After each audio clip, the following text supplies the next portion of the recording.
많은 우리 성도들이 다양한 이유로 부재 중에 있어요.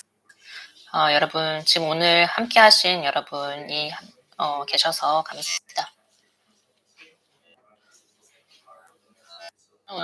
소돔과 고모라에 대한 두 번째를 하려고 합니다.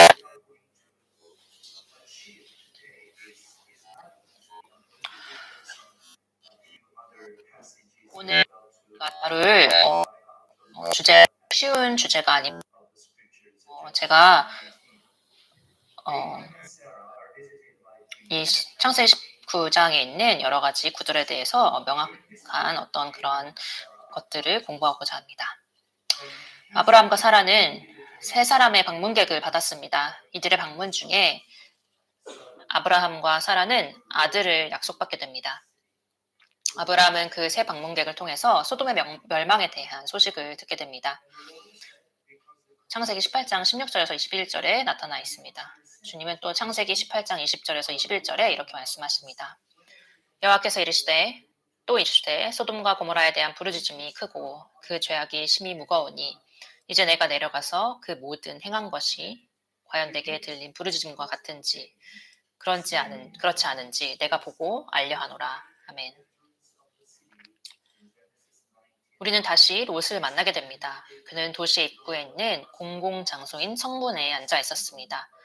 바로 창세기 19장 1절에 이렇게 나타나 있습니다. 이것은 롯이 이곳에서 저명한 인물이었으며 아마도 이곳의 지도자였음을 의미하는 것으로 생각할 수 있습니다. 이곳은 롯에게 특권이 주어진 공간이었습니다.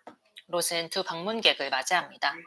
그들은 아브라함이 만났던 방문객들과 동일할 가능성이 높으며 이들은 이삭의 탄생 소식을 전했던 인물들이기도 합니다. 또한 이들은 소돔에 대한 나쁜 소식을 아브라함에게 미리 말하여 줌으로써 그가 롯을 위해 자비를 간구하게 만든 존재들이기도 합니다.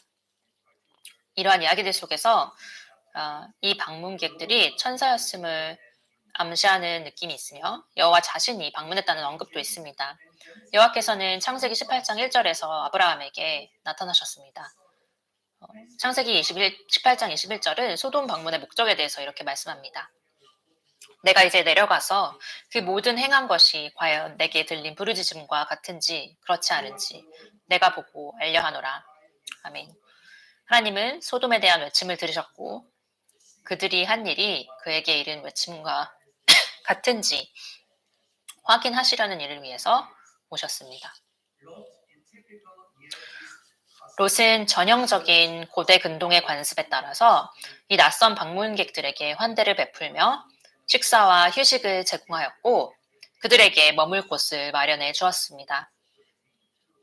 실제로 그는 천사들을 대접하였던 것입니다. 바로 11에서 13장 2절에 나타나 있습니다.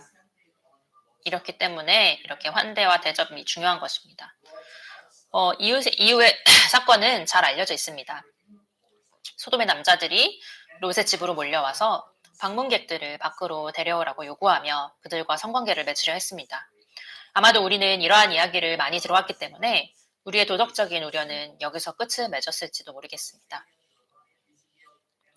소돔과 고모라는 성경에서 극도의 죄악과 신의 심판의 상징으로 여겨집니다. 이사야 1장 9절 10절 3장 9절 또 에레미야, 에스겔, 신명기, 이사야, 예레미야, 에가, 아모스, 스바냐에서 이것이 나타납니다. 이러한 인식은 신약에서도 마찬가지입니다. 예수님은 종종 소돔과 고모라를 언급하며 사람들에게 임박한 하나님의 진노를 경고하고 그들의 마음의 완고함을 드러냅니다. 마태복음과 누가복음에 또 이것이 나타나 있습니다. 소돔이라는 단어는 소돔에서 자행된 죄의 유형에서 유래되었습니다. 최근 몇 년 동안 복음주의 교회 내에서조차도 동성애를 지지하는 성경 해석이 증가함에 따라서 지지하지 않는 학자들은 구약과 신약에 대한 다뤄야 하는 이러한 상황입니다. 이러한 논의에서 가장 먼저 다뤄지는 본문 중에 하나는 바로 소돔의 죄를 다룬 창세기 19장 1절에서 14절입니다. 대부분의 동성애를 지지하는 해석자들은 이 이야기에서 시도된 행위를 바로 집단 강간 시도의 예 또는 접대 규율에 대한 위반의 예라고 주장하고 있습니다. 창세기 19장 15절에서 38절에서는 롯의 가족 내에서 발생한 근친상간이라는 심각한 죄도 언급되며 이는 레위기 18장과 함께 연구해야 할 필요가 있습니다. 이러한 동성애 관계를 지지하는 학자들은 창세기 19장에서 저지른 행위가 동성애의 죄가 아니라 동성 집단 강간이었다고 주장하며 이를 통해서 1대1 동성애 관계를 정당화하고자 합니다. 이것은 동성애자들이 1대1 관계를 유지하는 한 동성애 관계를 이성의 관계와 동일하게 정당화하려고 시도하는 것입니다. 창세기 19장의 본문은 구약, 특히 토라에 있는 하나님의 도덕적 명령에 대한 명백한 반역을 드러냅니다. 토라는 바로 구약의 첫 번째 성경입니다. 5권입니다.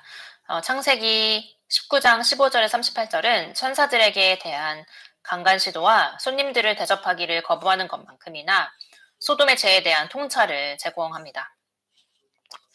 깨진 결혼 서약, 근친상간, 그리고 하나님의 명령의 거부는 모두 소돔에서 만연한 죄 문제를 강화하는 요소로 작용합니다. 이 경우에 소돔의 죄의 문제는 소돔을 찾아온 방문자들에게 동성애에 시도한 것, 결혼에 대한 불성실함, 그리고 하나님의 도덕적 기준에 대한 거부로 나타납니다. 오늘 우리는 소돔의 죄에 대해서 나눠볼 것입니다.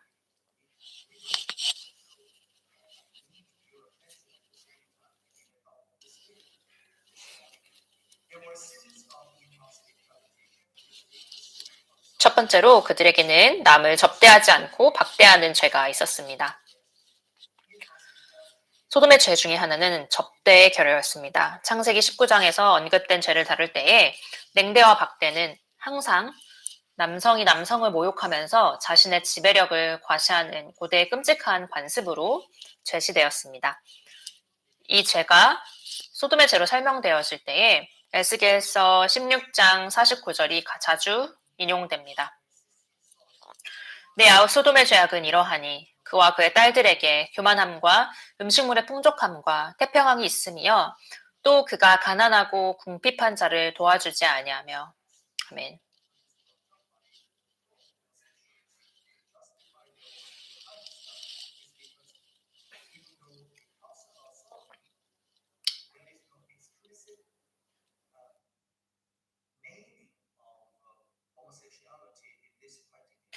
동성애를 옹호하는 지지자들은 이 구절을 언급하며 여기에서는 직접적인 동성애 죄가 나타나지 않는다고 얘기하고 있습니다. 그렇기 때문에 그들은 이 동성애를 정당하기 위해서 이 구절을 사용합니다. 저는 이 구절에 대해서 조금 더 자세히 이후에 다룰 것입니다. 이를 바탕으로 또 일부의 사람들이 창세기 19장에서 중점적으로 고려해야 될 죄가 사회적 불의에 관한 것이라고 주장하기도 합니다. 둘째로 구약 성경에서 히브리 가족이나 부족과 함께 거주하는 이방인들은 다음과 같은 보장을 받았습니다. 첫째로 억압에 대한 보호. 출애굽기 23장 9절 너는 이방 나그네를 압제하지 말라. 너희가 애굽 땅에서 나그네 되었은즉 나그네의 사정을 아느니라. 두 번째로 속임수로부터의 보호. 레위기 19장 33절 거리민이 너희의 땅에 거류하여 함께 있거든 너희는 그를 학대하지 말고 그에게 잘못을 행하지 말라. 세 번째로 토착민으로부터의 사랑. 신명기 16장 14절 절기를 지킬 때에는 너와 내 자녀와 노비와 내 성중에 거주하는 레위인과 객과 고아와 과부가 함께 즐거워하되. 아멘.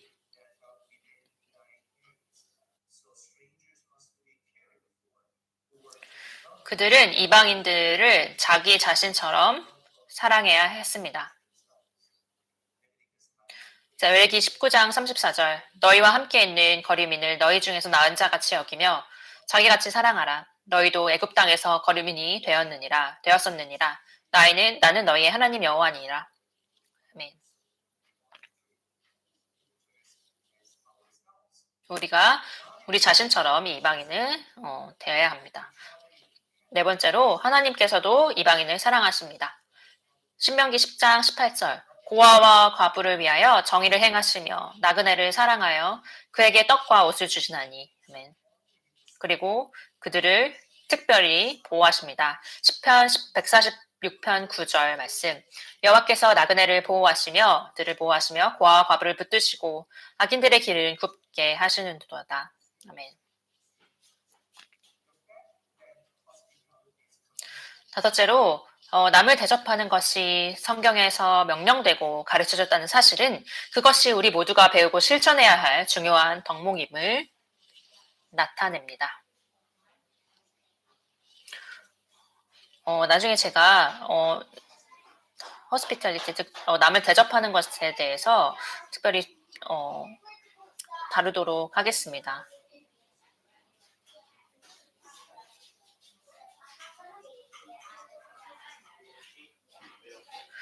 가끔 이렇게 저에게 게스트 스피커로 목사님들이 방문하실 때에 항상 같은 사람들이 정말 이들을 대접하는 것을 보게 됩니다.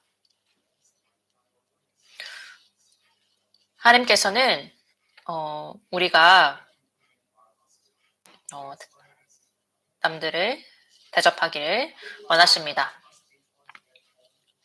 모든 남성과 여성이 남을 잘 대접하는 것은 아닙니다. 대접하는 친절함에 관한 것은 가정과 교회에서 가르쳐줘야 합니다. 부모는 자신이 먼저 남을 대접함으로써 자녀에게 대접함의 중요성을 가르쳐야 합니다. 청년들이 대접할 때를 보면 그들의 부모들이 대접하는 사람이었음을 보게 됩니다. 실제로 신약성경도 그리스도인들에게 대접하기를 베풀 것을 가르칩니다. 로마서 12장 13절에서는 성도들의 쓸 것을 공급하며 손 대접하기를 힘쓰라고 말합니다.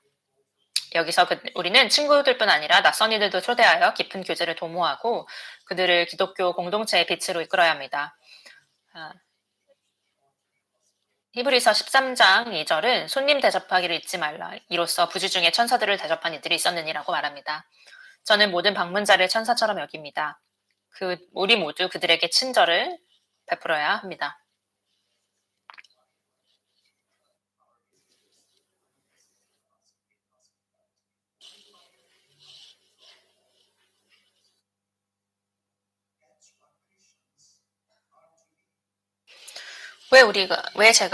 우리가 다른 사람들에게 친절을 베풀어야 하고 대접해야 합니까? 라고 질문한다면 바로 크리스찬들이 그렇게 해야 되기 때문입니다. 베드로전서 4장 9절에서는 서로 대접하기를 원망 없이 하라고 명령합니다. 이는 또한 생활 상황이나 재정적인 어려움, 가족 문제 또는 신체적 상태로 인해서 담례할 수 없는 이들을 대접하라는 것입니다.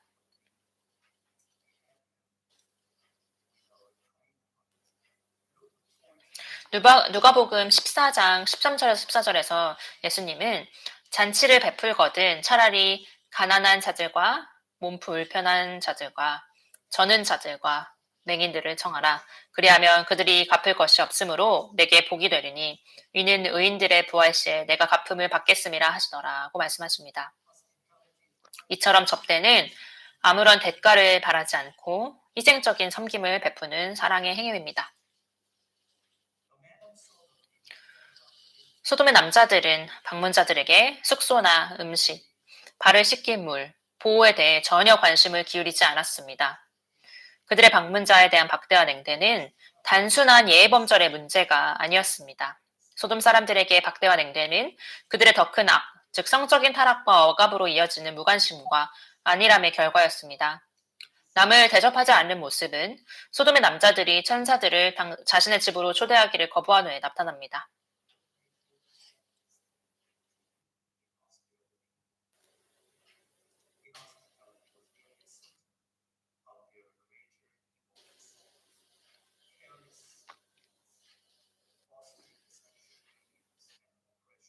방문자들을 대접하는 것을 거절한 후에 소돔의 남자들은 방문객과 성관계를 갖고자 하는 진짜 의도를 드러냅니다. 남을 대접하지 않는 것은 또한 부에 대한 사랑, 육체의 욕망, 세속적인 사고방식, 이기심 또는 탐욕의 증오가 될 수 있습니다. 박대와 무관심, 맹대는 단지 표면적으로 드러난 문제일 뿐입니다.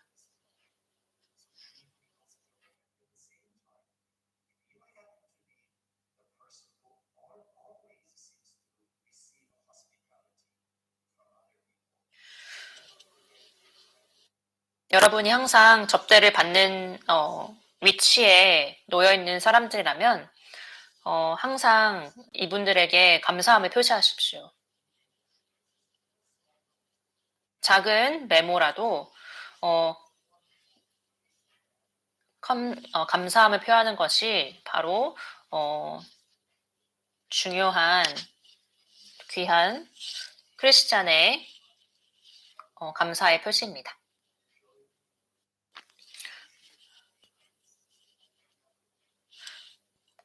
가끔 교회 어른들이 이렇게 청년들을 대접해서 음식을 대접할 때에 청년들은 이 대접해 주신 어른들에게 이러한 감사함의 표시를 해야 합니다. 소돔의 사람들은 이렇게 남들을 대접하고 돌보는 사람들이 아니었습니다. 두 번째로 그들에게는 공의롭지 못함의 죄가 있었습니다. 첫째, 소돔은 가난한 자를 억압했습니다. 에스겔 16장 49절에서 50절을 근거로 많은 주석가들이 부자들의 악행과 그들이 가난한 자를 학대하는 죄를 비판하며 논의를 시작합니다. 이러한 문제들을 다루어야 할 이유가 충분히 존재합니다. 가난한 자를 억압하는 것은 소돔의 큰 죄였고 하나님께서 이를 심히 불쾌하게 여기셨을 것입니다. 둘째로 유대 백과사전은 랍비 문헌에 나타난 소돔에 대한 기록을 언급합니다. 이것은 성경적 기록이 아닌 랍비 문헌입니다. 그러나 여기에도 다음과 같이 적혀 있습니다. 이것은 용합니다. 소돔에서는 가난한 자에게 빵과 물을 주는 모든 사람이 화형에 처해졌다. 또 두 소녀가 한 우물에 갔는데 하나는 가난하고 다른 하나는 부유했습니다. 가난한 소녀가 부유한 소녀에게 물이 담긴 항아리를 주었고 그 대가로 빵이 담긴 그릇을 받았습니다. 이 일이 알려지자 두 사람 모두 산채로 불태워졌다고 전해집니다. 이것이 바로 얼마나 소돔이 약했는지에 대한 예였습니다. 셋째로 소돔에는 사회적 불의가 있었습니다. 이사야 1장에서 이스라엘 지도자들이 소돔의 통치자들과 비교되었고 바로 이사야 1장에서 나타납니다. 그들은 악을 행하는 것을 그만두고 정의를 구하며 억압받는 자를 구원하고 고아를 위해 정의를 세우고 과부를 위해 변호하라는 권면을 받았습니다. 그러므로 가난한 자와 궁핍한 자들을 돕지 않는 것은 주님께서 결코 가벼이 여기시는 죄가 아닙니다.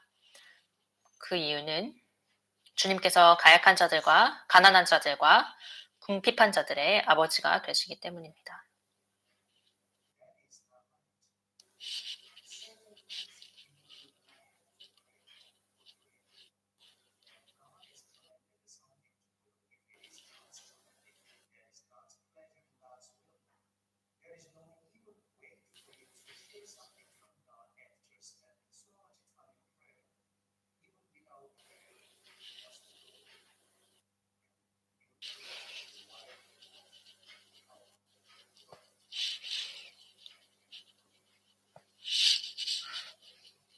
여러분은 가난한 자와 궁핍한 자를 도우셨습니까?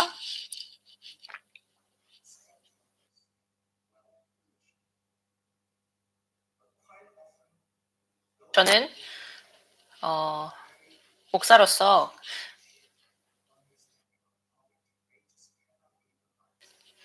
다양한 부를 가지고 있는 다양한 사람들을 만나게 됩니다.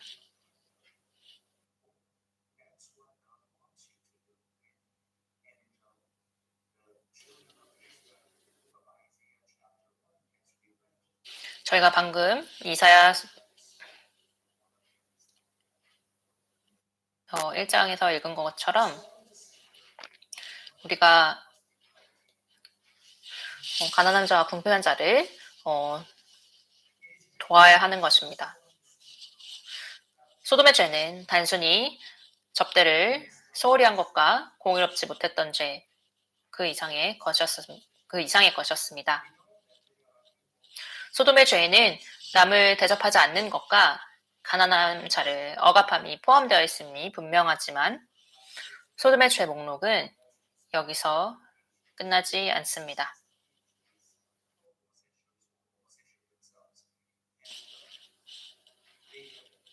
소돔에는 동성애의 죄도 있었습니다. 소돔에 동성애의 죄가 없었다고 주장하는 사람들이 있음을 우리는 알고 있습니다.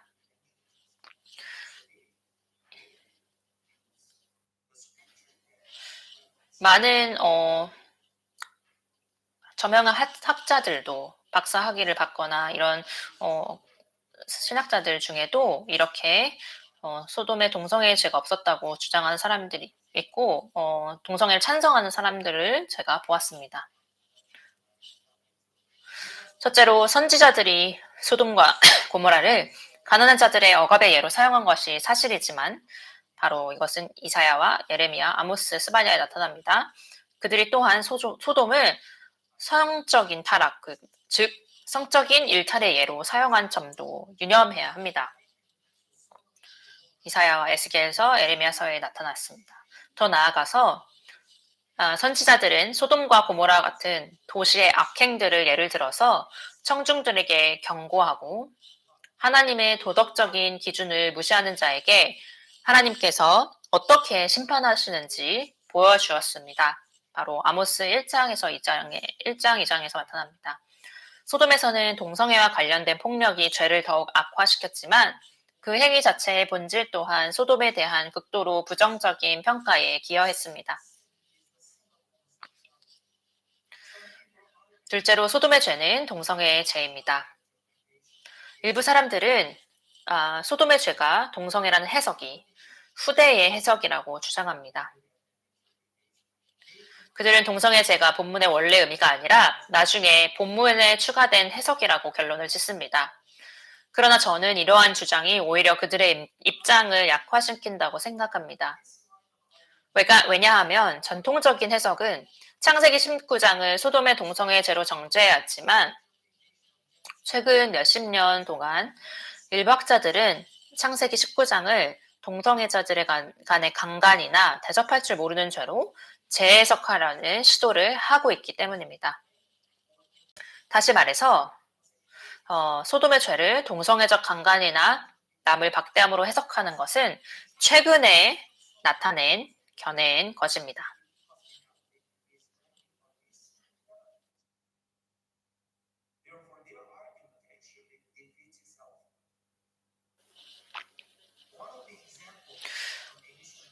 기원전 2세기 고대 증언 중에 한 가지의 예로는 다음과 같은 내용이 있습니다. 그러나 너희 나의 자녀들아 그와 같지 말라. 하늘, 땅, 바다, 그의 모든 작품 속에서 모든 것을 지으신 주님을 인식하여 소돔처럼 자연의 질서에서 떠나지 않도록 하라.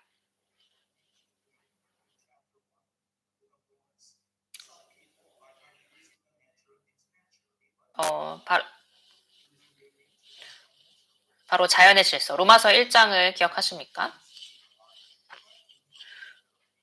바로 마찬가지로 창세기 6장의 네피림도 자연의 질서에서 떠났으니 주님께서는 홍수 때에 그들에게 저주를 선언하셨느니라. 인용을 마칩니다. 이는 소돔이 단순한 사회적 불의 이상의 악명을 가지고 있었으며 자연의 질서에 반하는 죄를 범했음을 의미합니다. 주후 79년에 화산 폭발로 파괴된 폼페이에서 발견된 낙서 중에는 그 작은 도시에서 활발한 동성애 문화가 존재했음을 보여주는 내용이 있습니다. 이 낙서 중에 소돔과 고모라를 언급하는 조롱 섞인 내용이 포함되어 있으며 이는 동성애의 관행을 성경 속 소돔과 고모라의 죄와 동일시하는 유대인이나 초기 기독교인이 남긴 것으로 보입니다. 바로 토마스 허버드의 말의 인용이었습니다. 함께 유다서 1장 7절을 살펴보도록 하겠습니다.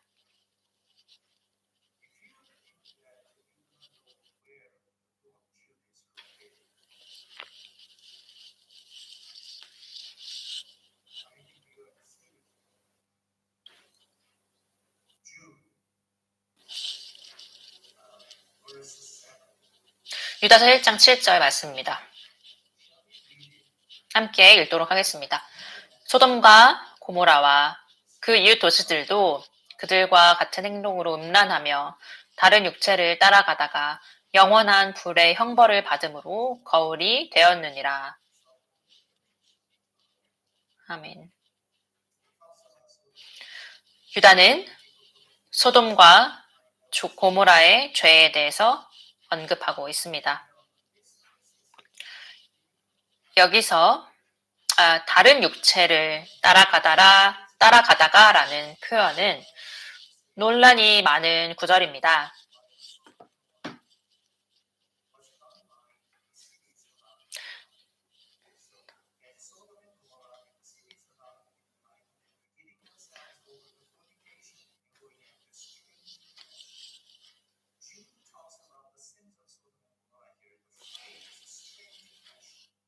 다른에 해당하는 이 그리스어 단어는 문자 그대로 다른이라는 의미를 가지며 일부 학자들은 이 죄가 천사들과의 성관계를 암시한다고 주장해 왔습니다. 이러한 해석도 가능하나 저는 이 해석에는 동의하지 않습니다.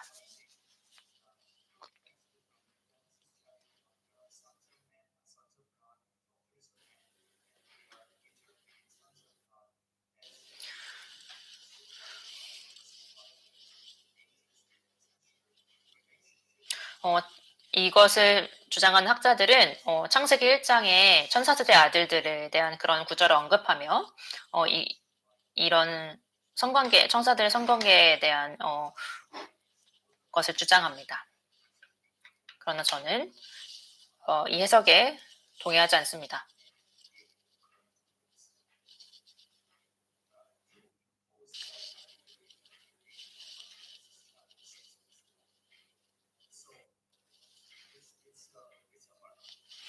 많은 이단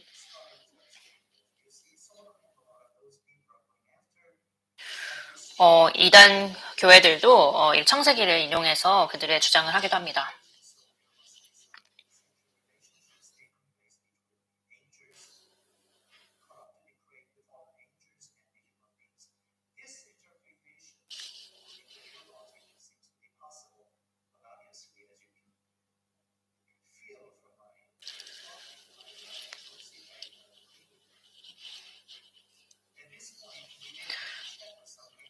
이 시점에서 이 구절의 의미를 더 깊이 이해하기 위해서 주요 성경 번역본 몇 가지를 살펴보도록 하겠습니다.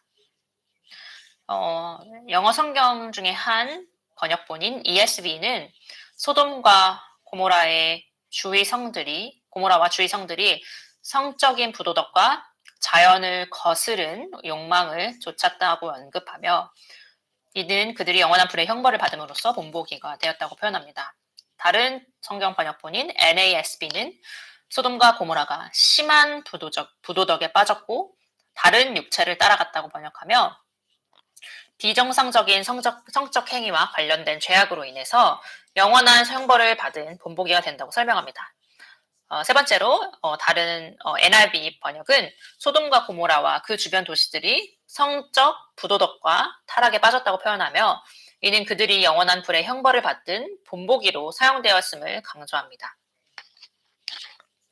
이와 같이 바로 주요 성경 번역본들 모두 소돔과 고모라의 죄악을 성적인 부도덕과 관련짓고 있으며 다른 육체 혹은 자연을 거스른 욕망으로 표현하며 소돔이 범한 죄악을 명확하게 전달합니다.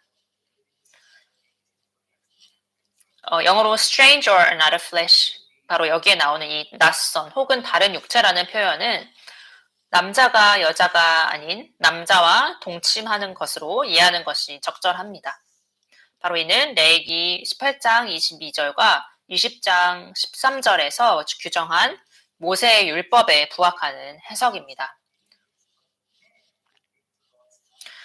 또한 소돔 사람들은 롯의 집에 온 손님들이 천사라는 사실을 알지 못했으므로 이들을 천사와의 성적 행위를 시도한 채로 간주하기는 어렵습니다. 그들이 원했던 것은 천사가 아닌 남자들이었습니다. 또 더욱이 유다서에 따르면 소돔과 고모라뿐 아니라 주변 도시들도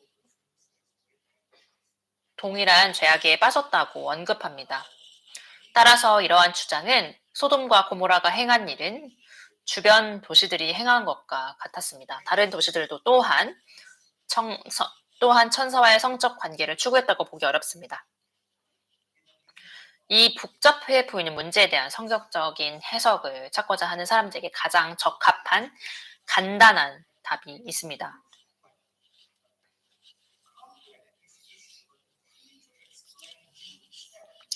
유다서 1장 7절을 설명하는 핵심은 바로 in like manner라고 하는 이와 같은 방식으로라는 말의 의미에 있습니다.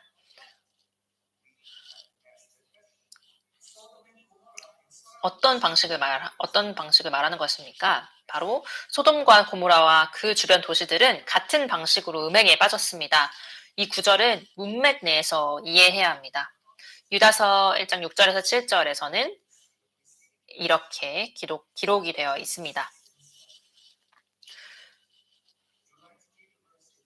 함께 읽도록 6절 7절을 읽도록 하겠습니다.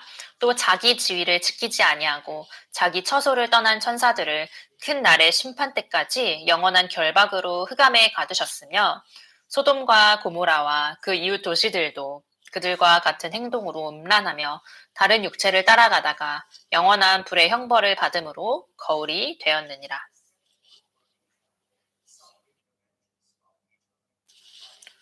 아멘.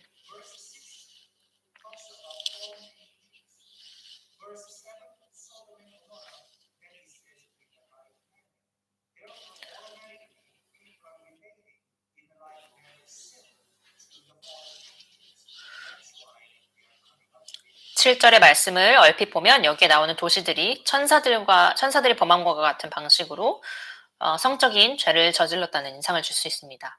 그러나 이는 이 구절을 잘못 해석한 것입니다. 6절에서는 자신의 지위를 지키지 않고 자신의 처소를 버린 천사들에 대해 언급하고 있습니다.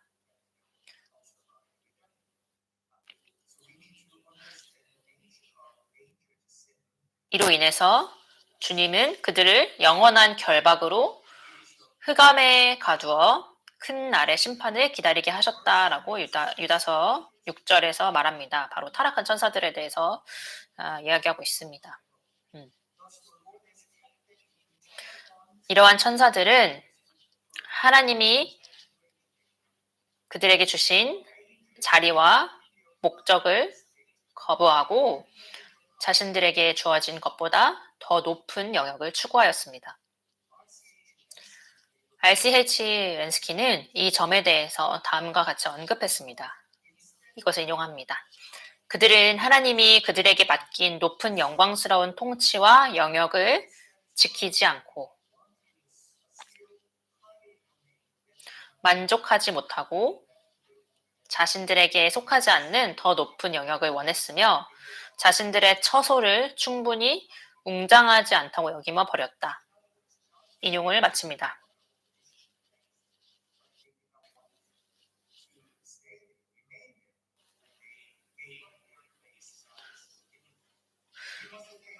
하나님께 다시 말해서 하나님께서 그들에게 영광스러운 것을 맡기셨는데 그들은 그것에 만족하지 못하고 버렸다고 하는 것입니다. 우리는 또 유다서 5절과 6절이 그리고라는 단어로 연결된 하나의 단락을 구성하고 있다는 사실에 주목해야 합니다. 이 특정 단어인 그리고는 헬라어에서 이 두 절 간의 강한 연관성을 나타냅니다. 5절은 이스라엘 자손들의 불신에 대해서 언급하고 있으며 하나님께서 그들의 하나님을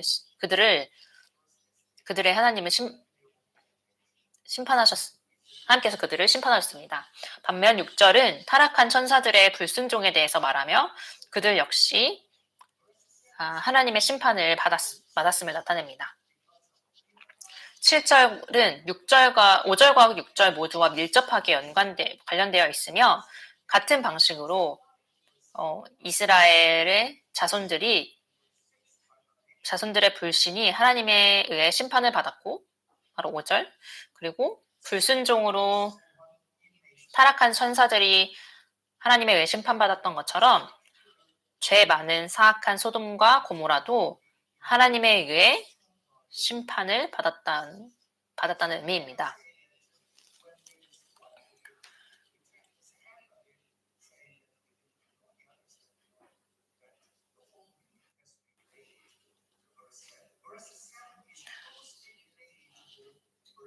따라서 어떤 사람들이 주장하는 천사와 여인의 동침에 대한 이야기는 유다서에서 가르치지 않습니다.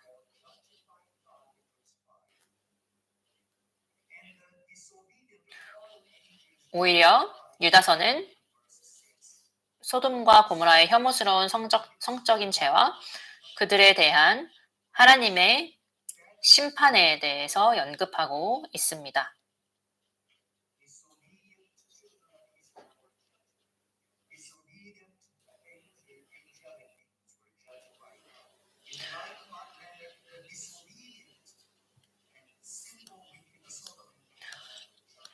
(5절에서) (7절은) 바로 각기 다른 그룹의 죄와 그에 대한 각자의 심판에 대해서 이야기합니다.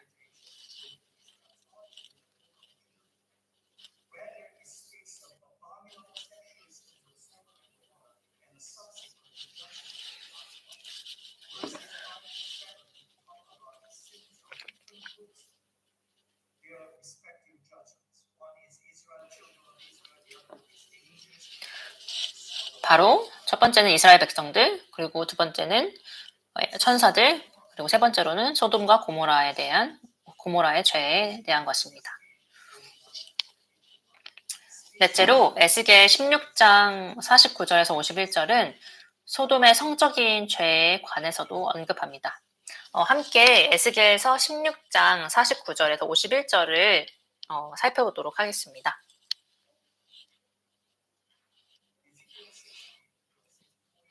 에스겔서 16장 49절에서 50절입니다. 함께 읽도록 하겠습니다. 내 아우 소돔의 죄악은 이러하니 그와 그의 딸들에게 교만함과 음식물의 풍족함과 태평함이 있으며 또 그가 가난하고 궁핍한 자를 도와주지 아니하며 거만하여 가증한 일을 내 앞에서 행하였습니다. 그러므로 내가 보고 곧 그들을 없이 하였느니라. 사마리아는 내 죄의 절반도 범하지 아니하였느니라. 내가 그들보다 가증한 일을 심히 행하였으므로 내 모든 가증한 행위로 내 형과 아우를 의롭게 하였느니라. 아멘. 이 논의의 핵심은 에스겔이 사용한 히브리어, 바로 가증한 것, 토에바라는 히브리어를 이 용어입니다. 히브리어 용어입니다. 소돔은 바로 이 가증한 일, 죄악을 저질렀습니다. 이 단어는 레위기 18장에서 성에 관련한 법률에 사용되었습니다. 레위기 18장 22절, 23절을 함께 읽도록 함께 살펴보도록 하겠습니다.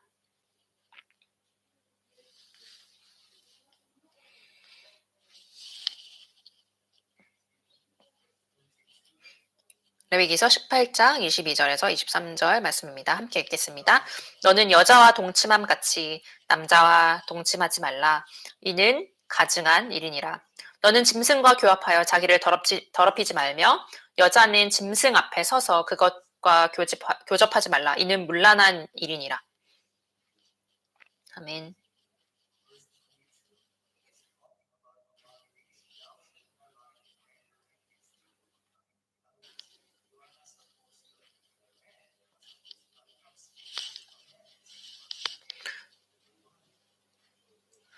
ESV 번역은 22절을 너는 여인과 함께 하는 것처럼 남자와 함께 하지 말라. 이는 가증한 일이냐라고 번역하며 NASB에서도 너는 여인과 함께 하든 남자와 함께 하지 말라. 이는 가증한 일이니라 라고 번역합니다. NIV에서는 여인과 관계를 맺듯 남자와 성관계를 맺지 말라. 이는 혐오스러운 일이다 라고 번역합니다. 레위기서 18장에서는 이 가증한 것이라는 표현이 단수형으로 사용되며 이는 오직 동성애의 죄를 가리키는 데 사용되었습니다.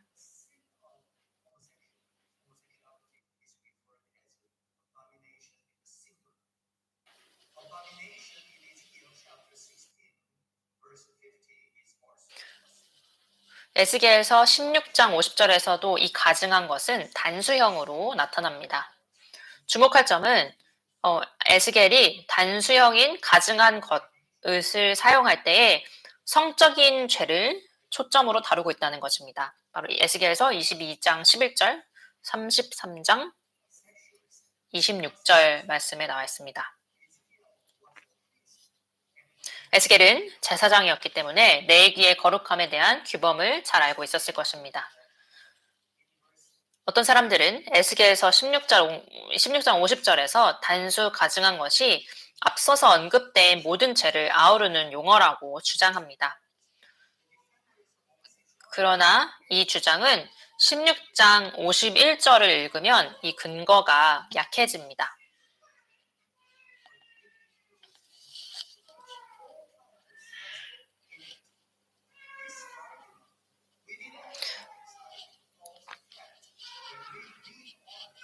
여기서 에스겔은 예루살렘과 소돔이라고 암시된 소돔의 모든 죄를 복수형, 즉 가증한 것들로 지칭합니다.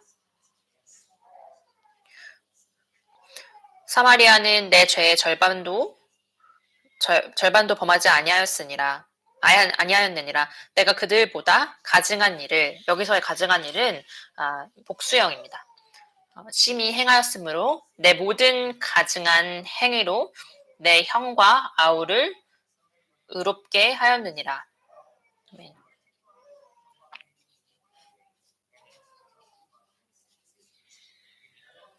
그러므로 단수형 가증한 것은 특정한 의미를 갖고 있습니다.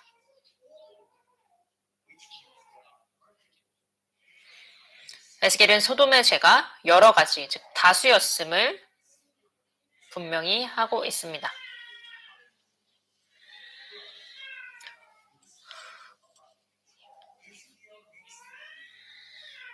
따라서 소돔의 죄는 대접할 줄 모르는 불친절한 것이 그들의 죄인가, 혹은 동성애의 행위가 죄인가를 놓고 그 중에서 하나를 골라야 하는 것이 아니라 그 두 가지 모두가 소돔의 죄였습니다. 에스겔 16장은 결혼의 맥락에서 성적 일탈에 대해서 명백하게 언급하고 있습니다. 43절에서 음란이라는 이 단어를 사용하여서 예루살렘의 죄를 성적인 타락과 연결시킵니다. 도널드 월드는 이 단어가 계획된 성범죄를 나타낸다라고 정확히 지적했습니다. 이는 창세기 19장과 사사기 19장에서 묘사된 상황과 유사합니다.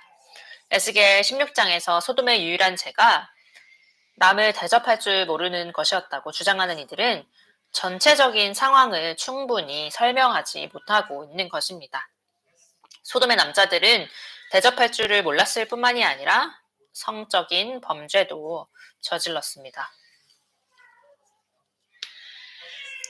레슬리 앨런은 다음과 같이 말했습니다.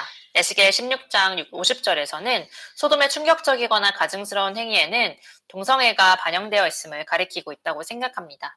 그러나 소돔의 죄를 구체적으로 언급하는 부분에서는 물질적인 안락과 과잉에 대한 자만심과 함께 가난한 자들에 대한 무관심이 강조되어서 나옵니다.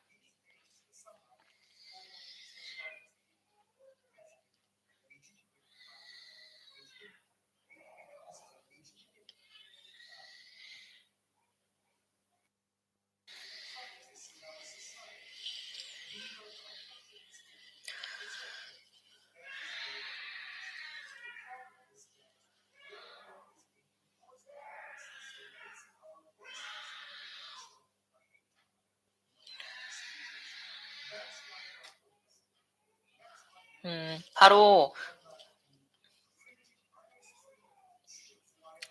최근 사회에서는 이러한 동성애의 행위가 어떤 법적인 보호를 받고 어떤 합법적인 것으로 세상 쪽에서 용인되고 있습니다. 그것이 세상이 돌아가는 상황이라면 그렇게 되는 것이지만 그것에 대한 우리의 의견과 우리의 선택도 존중되어야 합니다.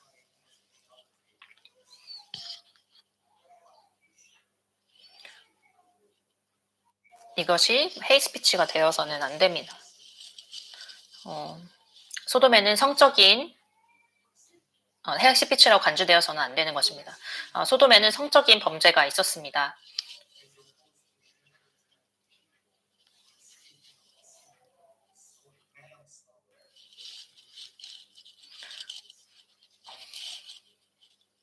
첫째로 소돔의 남자들은 죄악들로 가득했습니다. 모세는 13장 13절과 19장 4절에서 소돔의 남자들의 죄에 대해서 이야기할 때에 일반적인 용어인 사람들 대신 남자를 사용했습니다. 사람들이라는 용어는 여성도 포함함으로 남자를 사용한 것은 그 도시의 남성들의 행동에 특별히 악한 점이 있었다는 것을 시사하는 것 같습니다. 이와 관련하여서 창세기 19장의 전반적인 기조는 사사기 19장과 마찬가지로 성적인 성격을 띠고 있다는 점을 기억해야 합니다. 남자들이 남자를 갈망하는 것입니다. 따라서 죄는 사람들에 대한 것이 아니라 하나님을 거스르는 것이었습니다.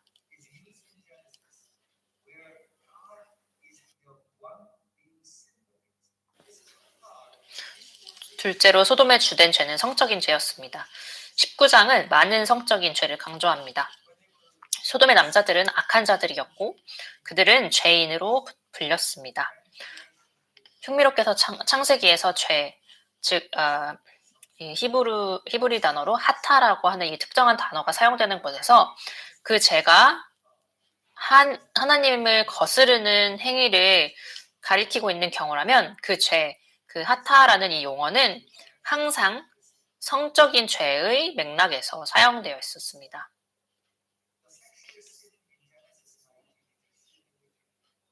그리고 다른 모든 경우에서 이 단어 죄의 하타는 바로 사람에 대한 위반 또 잘못의 일반적인 의미를 가지고 사용되었습니다. 천사들이 소돔에 나타나기 훨씬 이전부터 이 단어는 세상에 성적인 죄가 만연되어 있었음을 말해주고 있습니다. 셋째로 창세기 19장의 성적인 죄는 극도로 악한 것입니다. 본문에서는 강간의 시도가 묘사되어 있습니다. 그러나 이는 단순한 강간 시도 이상이었습니다. 소돔의 남자들이 천사, 즉 남자들에게 환대를 제공하지 못하기 훨씬 이전에 창세기에서는 두 번에 걸쳐 소돔성의 남자들, 즉 남자들이 극도로 악하고 죄인이라고 언급되고 그들의 외침이 여호와 앞에 올라갔다고 합니다. 소돔의 남자들은 롯에게 범죄를 강요했습니다. 창세기 19장 5절은 이렇게 말씀합니다. 롯을 부르고 그에게 이르되 오늘 밤에 내게 온 사람들이 어디 있느냐 이끌어내라 우리가 그들을 상간하리라. 아멘. 창세기 19장을 전체적으로 살펴보면 모세의 율법에서 정한 성에 관한 가르침이 얼마나 많이 위반되어 있는지를 알 수 있습니다. 두 가지 예를 들면 다음과 같습니다. 첫 번째로 남성 간의 성애기가 그것입니다. 창세기 19장 5절. 롯을 부르고 그에게 이르되 오늘 밤에 내게 온 사람들이 여기 있느냐 이끌어내라 우리가 그들을 상관하리라. 그리고 레위기 18장 22절. 너는 여자와 동침함 같이 남자와 동침하지 말라. 이는 가증한 일이니라. 20장 13절. 누구든지 여인과 동침하듯 남자와 동침하면 둘 다 가증한 일을 행함인즉 반드시 죽일지니 자기의 피해가 자기에게로 돌아가리라. 두 번째로 결혼의 불충실과 간통을 예로 들 수 있습니다. 창세기 19장 4절 5절.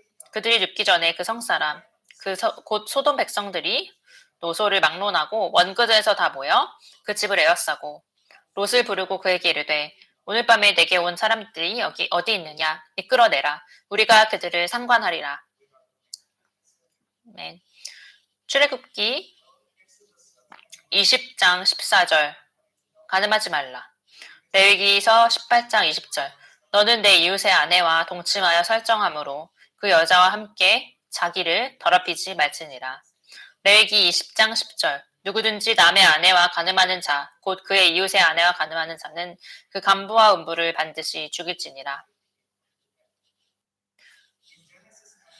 창세기 19장에서 도시의 사람들이 사방에서 온 모든 백성,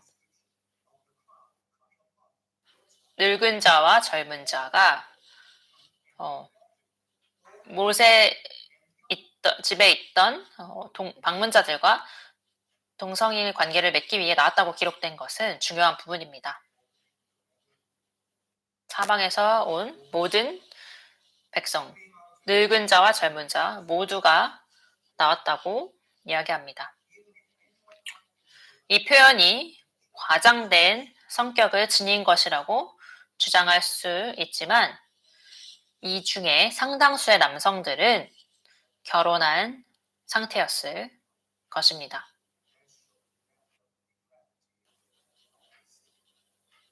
이 도시가 얼마나 타락했는지 그 깊이를 보여주는 것입니다. 네 번째로 이교대들의 동성에 대한 이해는 달랐습니다.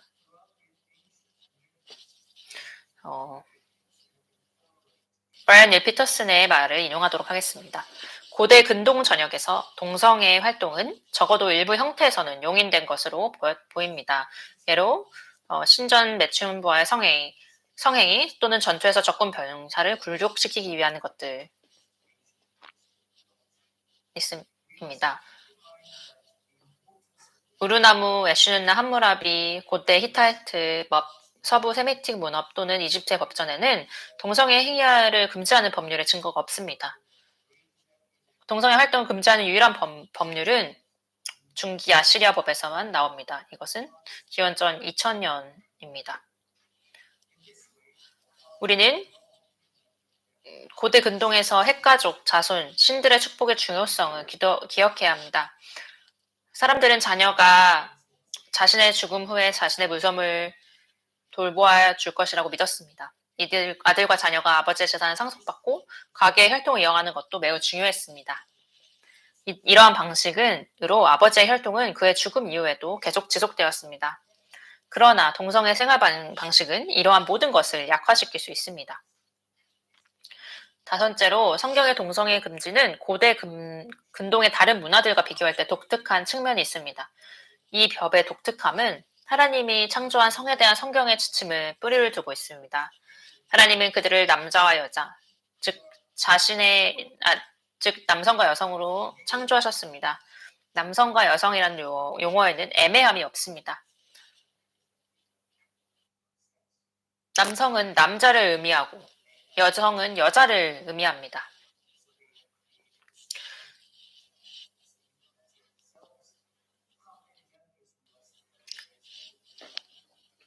그들의 결합은 자손을 낳습니다.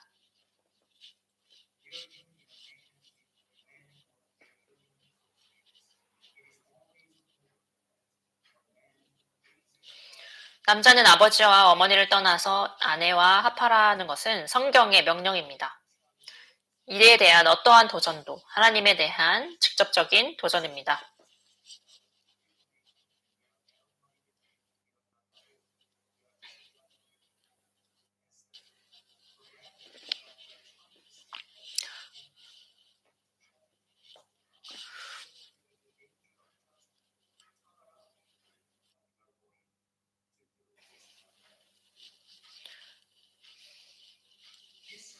이 법은 하나님의 백성을 이방인의 모든 성적인 부패로부터 보호하기 위해서 주어진 것입니다. 여기서 우리가 이해해야 될 것은 인간의 의견이 인간에 관한 사안에서 가장 최우선의 고려사항이 아니라는 것입니다.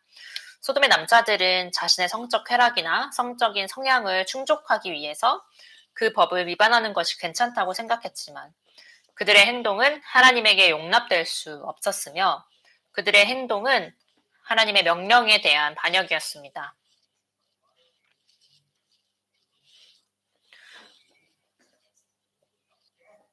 이 시점에서 창세기 2장 20절에서 25절의 창조 이야기는 동성애가 하나님의 창조 목적에 반한다는 것을 보여줍니다. 또한 동성애는 로마서 1장 18절에서 32절에서 보여주는 바와 같이 자연 자체에 반하는 것입니다. 이 구절에 대해서는 나중에 저희가 또 공부하도록 하겠습니다.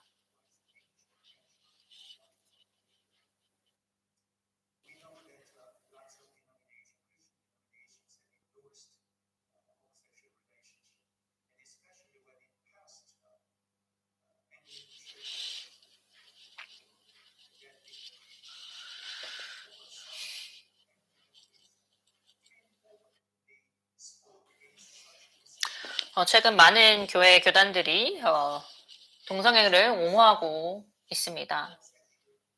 특히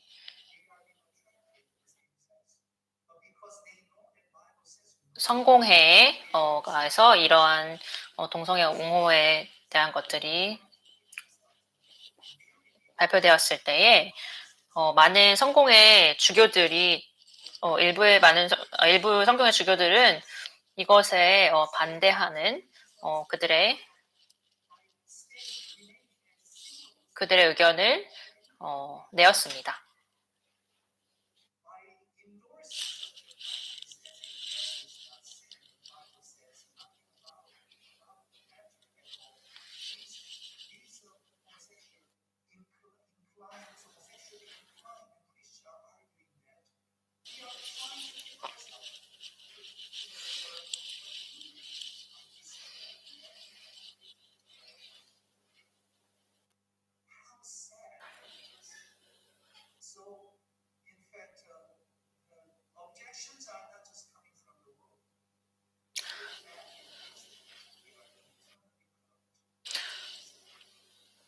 이것을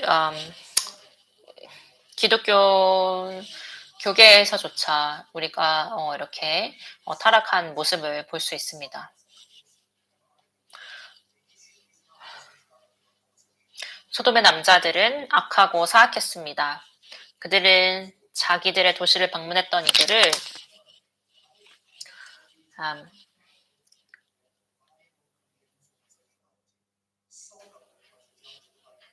대접하지 않았고 궁핍한 자들을 억압했습니다.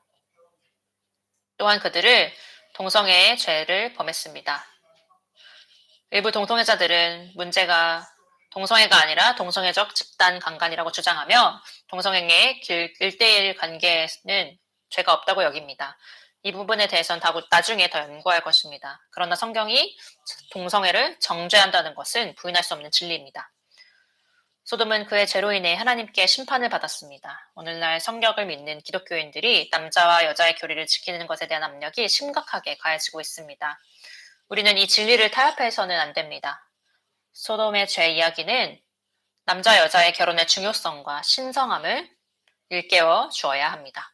또한 이는 시편 1편 1절의 의미를 이해하는 데 도움이 됩니다. 복 있는 사람은 악인들의 꾀를 따르지 아니하며 죄인들의 길에 서지 아니하며 오만한 자들의 자리에 앉지 아니하고. 아멘. 이러한 맥락에서 롯은 복이 있는 사람이 아니었습니다. 그는 소돔에 살았고 그의 가족은 주변 문화 영향을 깊게 받았습니다. 여러분은 사람들과의 교제에서 어떠합니까? 그리스도 안에서의 교제를 위해 노력하고 있습니까?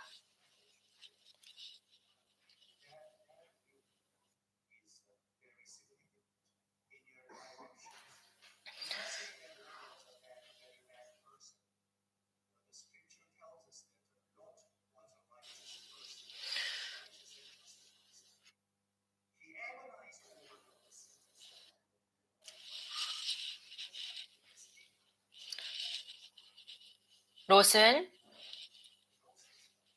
의인이었지만 그는 악한 도시인 소돔과 고모라에서 그의 가족들을 잃었습니다.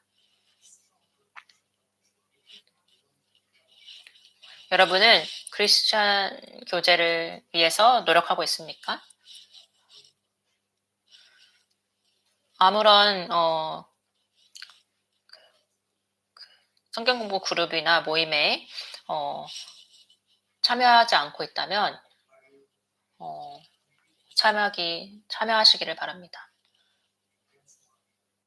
여러분의 결혼 생활은 어떠하십니까?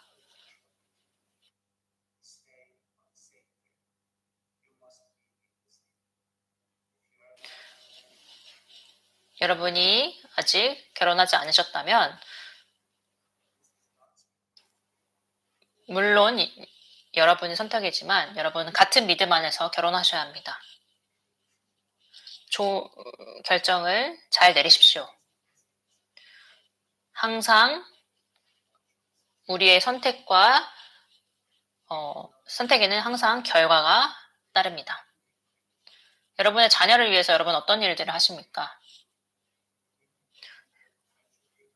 여러분은 여러분의 자녀들이 뭘 하는지, 어떤 책을 읽는지, 어떤 친구들과 어울리는지, 어떤 거에 관심이 있는지에 대해서 또 심지어 어떤 유튜브 채널이나 이런 것에 대해서 관심을 가지고 확인을 하고 계십니까?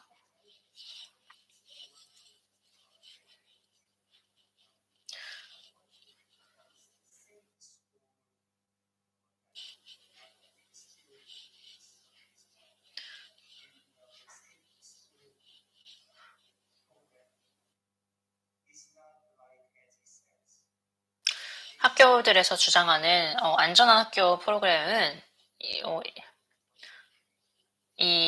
바로 LGBT 운동과 젠더 이슈에 대해서 옹호하고 있는 그런 것들입니다. 여러분은 여러분의 자녀들을 확인하고 계십니까?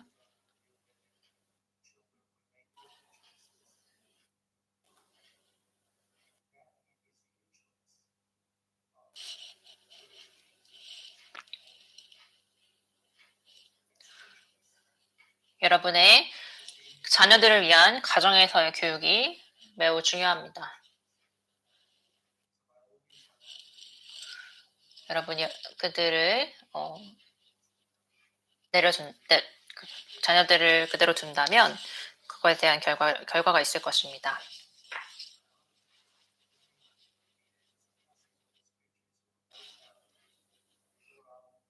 함께 집에서 매일 저녁에 말씀을 나누는 그런 디보션의 시간을 가지십시오. 말씀을 읽고 함께 나눔을 하고 함께 기도하는 그러한 시간들을 가지십시오. 여러분의 자녀들이 이것을 보게 하십시오.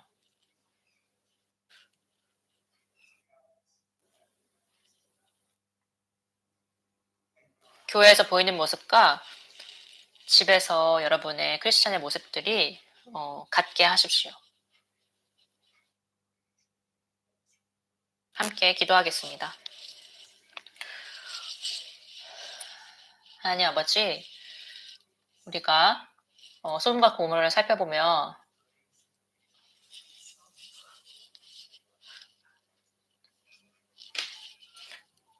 정말 많은 것에 침투하고 있음이 느껴집니다. 심지어 교회 안에서도 이것들이 옹호하는 그런 운동들이 있습니다.